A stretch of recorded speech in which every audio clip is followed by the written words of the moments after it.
बहुत से लोग पीछे हमारे लगे हैं। ये कोई नई बात नहीं है। सनातन के खिलाफ, हिंदुत्व के खिलाफ, कभी भगवान भोलेनाथ काशी के खिलाफ अनवरत बयानबाजियां और हमारे खिलाफ अनवरत बयानबाजियां, षड्यंत्र, स्वांग रचते रहे। ना हम झुकेंगे, ना हम रुकेंगे। जब तक हमारे तन में प्राण है, तब तक हम इस देश के हिंदुओं को एक करने के लिए, काष्टवाद को मिटाने के लिए, राष्ट्रवाद के ध्वज को फहराने के लिए गांव गांव, गली गली अनवरत जाएंगे, हिंदुओं को जगाएंगे। ये प्रकार के षड्यंत्र चल रहे हैं और उनके चेहरे सामने आ रहे हैं, वो बेनकाब हो रहे हैं। अभी और षड्यंत्र करेंगे, हम तैयार हैं, न रुकेंगे न झुकेंगे। कि आने वाले हिंदुओं की बेटियों का क्या होगा, आने वाले बच्चों का क्या होगा।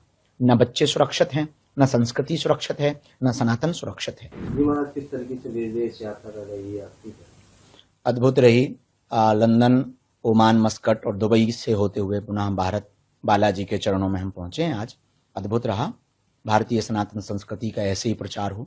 जहां जहां भारतीय परंपरा के और सनातनी परंपरा के लोग रह रहे हैं, उन तक हम पहुंचने की कोशिश कर रहे हैं, ताकि सदियों सदियों तक सनातन संस्कृति का ध्वज लहराता रहे। महाराज, आप यहाँ पहुंचे हैं, एक प्रोफेसर है लखनऊ के, बताया जा रहा है उनके द्वारा एक ट्वीट किया गया है ट्विटर पे और उनके द्वारा महिला तस्करी के आरोप लगाए गए हैं।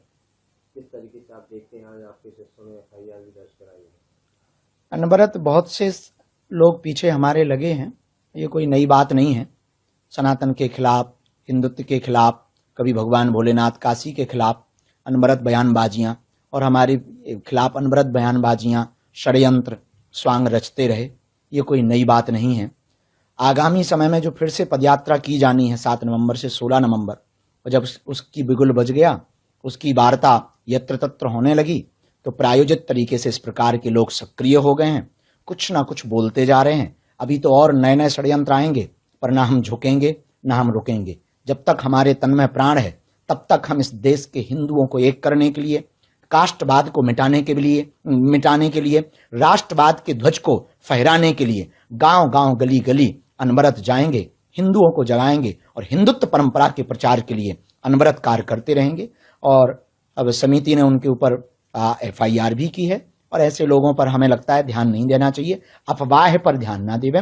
वास्तविक स्थिति, ये देश में संविधान है, इस देश में कानून है, इस देश में सबके लिए समानता है। कोई भी गलत करेगा वो छोड़ा नहीं जाएगा, कानून के दायरे के अंदर सब रहेंगे। तो ये प्रकार के षड्यंत्र चल रहे हैं और उनके चेहरे सामने आ रहे हैं, वो बेनकाब हो रहे हैं। अभी और षड्यंत्र करेंगे, हम तैयार हैं, न रुकेंगे न झुकेंगे। उनकी ठठरी बार करके